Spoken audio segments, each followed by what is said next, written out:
Hallelujah, praise Lord. प्रभूच्या नावाला धन्यवाद असो. प्रियांनो, आज आपण एक वचन बघणार आहे. शेवटपर्यंत कोणी जाऊ नका, शेवटला तुमच्यासाठी सरप्राईज असणार आहे. ओके, तर आज आपण शिकायचं आहे की आपल्याला उंच व्हायचंय, आपल्याला वाढायचंय, आपल्याला परमेश्वरामध्ये खूप काही करायचंय. पण त्याच्यासाठी आपल्याला काही गोष्टीला अर्पण करायचंय, काही गोष्टी आपल्याला द्यावे लागणार आहेत, मग त्या गोष्टी आपल्याला मिळणार आहे. समजतंय? आपल्याला मोठं व्हायचंय, प्रत्येकाला मोठं व्हायचं, राईट? पण त्याच्या आधी परमेश्वर म्हणतोय की पहिली नम्रता, मग मान्यता. जर आपण नम्र झालो नाहीये, जर गर्विष्ठपणाने आपण वागत असलो आणि जर परमेश्वराला न आवडणाऱ्या गोष्टी आपण करत असलो तर परमेश्वर त्याच्यामध्ये खुश नाहीये. परमेश्वरानं ऑलरेडी ठरवलंय तुम्हाला उंच करायचं आहे, तुम्हाला मोठं करायचं आहे, तुम्हाला एका मोठ्या स्टेजवरती, मोठ्या प्लॅटफॉर्मवरती तुम्हाला उभं करायचं आहे. त्यासाठी आपल्याला काही गोष्टी कराव्या लागणार आहे. पहिलं पेत्र याचा 5वा अध्याय 6 ते 7 वचन बघूया. वचन काय म्हणतंय? म्हणून देवाच्या पराक्रमी हाताखाली लीन व्हा, यासाठी की त्याने योग्य वेळी तुम्हाला उंच करावे. त्याच्यावर तुम्ही आपली सर्व चिंता टाका, कारण तो तुमची काळजी. तुमची चिंता त्याच्यावर टाका आणि परमेश्वराच्या हाताखाली नम्र व्हा म्हणते, कारण योग्य वेळी तुम्हाला उंच करेल. परमेश्वराच्या ज्यावेळेस आपण हातामध्ये जातोय, परमेश्वराला आपण समर्पित होतोय, त्यावेळेस परमेश्वर तुम्हाला योग्य वेळेमध्ये उंच करणार. असं नाहीये की मला प्रभू नको, मला देव नको, मला प्रार्थना नको, मला बायबल वाचायला नको, मला सेवा करायला नको, मला चर्चेचं काम करायला नको. तर त्यांच्यासाठी या गोष्टी नाही आहेत. जो हे काम करतो, परमेश्वराला आपलं अंतःकरण परमेश्वराला सोपवून देतो, त्याच्यासाठी ही गोष्ट आहे की परमेश्वर नम्र जनावरती प्रेम करतो. हालेलुया. समजतंय? आपल्याला देखील आज उंच व्हायचंय, पण लक्षात ठेवा योग्य वेळ येण्याची वाट. काय लोकांना असं वाटत असेल की प्रभू मी किती दिवस तुझी सेवा करतोय, किती दिवस मी तुझं काम करतोय, 5 वर्ष झाले, 10 वर्ष झाले, पण वाटतंय की अजून का फळ मिळेना. किती जणांना असं वाटतंय की प्रभू माझ्या प्रश्नाचं उत्तर देत नाही, प्रभू माझ्या प्रार्थनेचं उत्तर देत नाही. परमेश्वर म्हणतोय की पहिलं नम्र व्हा, हाताखाली या, मग योग्य वेळी तुम्हाला उंच करणार. आणि परमेश्वर म्हणतोय की तुमची जी सर्व प्रॉब्लेम्स आहेत, तुमच्या सर्व ज्या अडचणी आहेत, त्या माझ्याकडे टाका. हलकं जो परमेश्वर आपल्याला देणार आहे. आपली काळजी परमेश्वर घेणार. आज एक आपण स्टोरी बघूया आणि त्या स्टोरी मधनं शिकायचं आहे. एक मोठा राजवाडा आहे आणि राजवाड्यामध्ये राजा आहे, प्रजा आहे, अनेक लोक आहेत. आणि त्या ठिकाणी त्या राजाला एक मुलगी असते. प्रत्येक राजाला वाटते की आपल्याला एक मुलगा असावा, जेणेकरून आपल्या नंतर हे जे राज्य आहे, हे जे पूर्ण राजवाडा आहे, हे कुणाला सोपवायचं.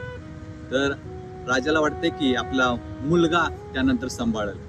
पण दुर्दैवानं त्या राजाला एक मुलगी असते. राजा काय करतोय? राजा एक दिवस मीटिंग भरवतोय आपल्या त्या राजवाड्यामध्ये आणि प्रत्येकाला सांगतोय आता मला सेवेला जायचंय, आता माझा दिवस संपत आलेला आहे आणि ही राजवाडा कुणाला सोपवू, कुणाकडे देऊ. तर राजा म्हणतोय मी एक निर्णय घेतलेला आहे, या दरवाजामधून जो कोणी पहिला व्यक्ती येईल त्याला माझी मुलगी देणार आणि त्याला सगळं राज्य मी देणार आणि मी सेवेला जाणार. हालेलुया. समजते? सगळी लोक विचार करतात आणि म्हणतात की राजा तुम्ही घेतलेला निर्णय चुकीचा आहे, कोणी पण येऊ शकते या दरवाजामधून, तुम्ही त्याला तुमची मुलगी कशी देणार आणि ही राज्य त्याला देणार. राजा म्हणतोय बस आता माझा निर्णय झालेला आहे. जो कोणी या सकाळी दरवाजातून येईल त्याला माझी मुलगी आणि त्याला ही सर्व राज्य मी त्याला सोपवून देणार. माझा निर्णय शेवटचा निर्णय. सगळेजण विचार करतात आणि आपल्या घरी जातात, सकाळी होण्याची वाट बघतात. आणि सकाळी त्या दरवाजामधून कोण येते माहिती काय? त्या दरवाजामधनं एक भिकारी येतोय आणि हातामध्ये एक चटई आणि अंगावरती फटके कपडे असतात. आणि तो आल्यानंतर म्हणतोय राजाजी तुम्ही म्हटला होता या दरवाजामधून जो व्यक्ती येईल त्याला तुमची मुलगी देणार आणि त्याला राज्य देणार. आणि या दरवाजामधून कोण आले माहितीये? या गावातला भिकारी व्यक्ती आलाय भीक मागण्यासाठी. आता मला तुम्ही सांगा, तुम्ही तुमची मुलगी आणि राज्य तुम्ही देणार? राजा म्हणतोय, जो मी ठरवलंय ते ठरवलंय, त्याला बोलवा आणि त्याला तयार करा आणि त्याला नवरदेवाचे कपडे, त्याला आंघोळ घाला आणि त्याला स्वच्छ करा, कारण त्याला लग्न आजच्या आज बनवायचंय, आजच्या आज त्याचं लग्न करायचंय. आणि सगळेजण तयारी करतात. त्या भिकाऱ्या व्यक्तीला त्याचे कपडे काढतात, त्याची चट्टे फेकून देतात आणि चांगले कपडे घालून त्याला लग्नासाठी तयार करतात. आणि तो दोघांचं लग्न लावतोय आणि राजा म्हणतोय की राजवाडा तू घे आणि ही माझी मुलगी तुला सोपवतो आणि इथून पुढं तू चालव. आणि राजा तिथून निघून जातोय. प्रियान काय होते माहितीये, तो जो व्यक्ती असतोय तो काय करतोय, प्रामाणिकपणानं की पूर्ण राज्य व्यवस्थित चालवतोय. प्रत्येक ठिकाणी गेला की विजय, प्रत्येक जनतेची, प्रत्येक व्यक्तीचा प्रॉब्लेम तो सॉल्व्ह करतोय. प्रत्येक व्यक्ती त्याला म्हणतात की राजाचा जय असो, राजाचा जय असो. आणि राजाला सगळं मोठं करतात आणि राजाला नमन करतात, राजाला मुजरा घालतात. Hallelujah, praise Lord. आणि खूप प्रामाणिकपणानं तो आपलं राज्य चालवत असतोय. एका राज्याचं दुसरं राज्य तयार करतोय. इतकं चांगलं काम करतोय तो. त्या राजाला एक सवय होती की त्या राजवाड्यामध्ये एक छोटीशी खोली, त्या खोलीमध्ये जायचं, तासोन तास बसायचा आणि त्या तासोन तास बसून तिथून यायचा, लॉक करायचा आणि किल्ली आपल्याकडे ठेवायचा. किल्ली कुणाला द्यायचं नाहीये. सगळेजण, जनता विचार करते की राजा त्या खोलीमध्ये जातोय का आणि त्याची किल्ली त्याच्याकडेच का ठेवतोय, कुणाला तिथं येऊ देत नाहीये, कुणाला तिथं जाऊ देत नाहीये, कुणाला तिथं बघू देत नाहीये.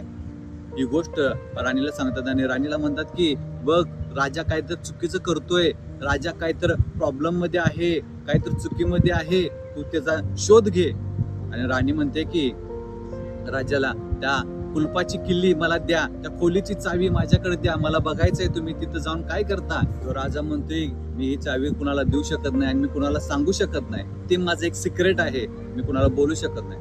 राणी रुसते, राणी चिडते आणि त्याला म्हणते की प्लीज मला दाखवा. आणि राजा काय म्हणतोय, सकाळी सर्व प्रजा तुम्ही एकत्र या आणि त्या खोलीपाशी थांबा, मी ती खोली तुमच्या सगळ्यांसमोर उघडतो. आणि सर्व जनता त्या खोलीपाशी येत्या, राजाची पत्नी देखील येत्या. आणि राजा काय करतोय, ती चावी आपल्या पत्नीकडे देतो आणि म्हणतोय जा आणि बघ मी काय करतोय ते. राणी काय करते, ती कुलूप उघडते आणि आतमध्ये जात्या. खोलीमध्ये आतमध्ये गेल्यानंतर बघत्या, आतमध्ये काही नसते, बाहेर येत्या. दुसरा व्यक्ती जातोय, आतमध्ये बघतोय काही नाहीये. तिसरा व्यक्ती जातोय, चौथा व्यक्ती जातोय, प्रत्येक जण जाते येते, जाते येते, जाते येते, पण त्या खोलीमध्ये काही नसते. सगळेजण म्हणते राजा मग तुम्ही तासन तास इथे येऊन बसून काय करताय. हालेलुया, लक्ष द्या. राजा तुम्ही इथं काय करताय सांग. राजा म्हणतोय तुम्हाला खोलीमध्ये काय दिसतंय. सगळे म्हणतात ना आम्हाला काय दिसत नाही, खोलीला काय दिसतंय. नीट बघा, त्या ठिकाणी काय असते माहितीये, फाटकी कपडे आणि फाटकी चटई ती राजाची असते.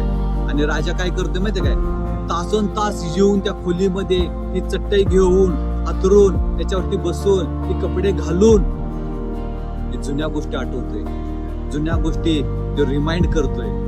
का करतोय माहितीये, प्रत्येक वेळेस लोक म्हणतात राजाचा विजय असो, राजाला मोठं करतात, राजाला मुजरा करतात, त्यावेळेस माझ्या मनामध्ये गर्व येतोय. ते गर्व तोडण्यासाठी, ते गर्व नाहीसा करण्यासाठी, नम्र होण्यासाठी त्या खोलीमध्ये मी तासन तास येतोय. Hallelujah, praise Lord. प्रियानो, या गोष्टीतून आपल्याला काय शिकायला मिळते माहिती आहे काय, परमेश्वराचं वचन म्हणतंय की जो नम्र आहे त्याला योग्य वेळी उंच केलं. परमेश्वर म्हणतोय की तुमची सर्व चिंता माझ्याकडे द्या आणि मी तुमची सर्व चिंता नाहीसे करतोय. प्रियानो, तुम्हाला सांगतो, ज्या ज्या वेळेस तुम्हाला जर वाटत असेल मला गर्व आहे, मला मोठा आहे, मी शहाणपण आहे, मला लय ज्ञान आहे, तर लक्षात ठेवा आपल्या जुन्या गोष्टी लय घमंडे, माझ्यासारखं कोणच नाही आहे, सगळे आहेत ते सगळे चिल्लर आहेत माझ्यापाशी, असं जर वाटत असेल, एक लक्षात ठेवा, जर तुमच्या जीवनामध्ये यश नाहीये ना, तुमचा गर्व, ते तुमचा घमंड, ते तुमच्यामध्ये असलेला ॲटिट्यूड, ते आपल्याला कमी करायचं आहे.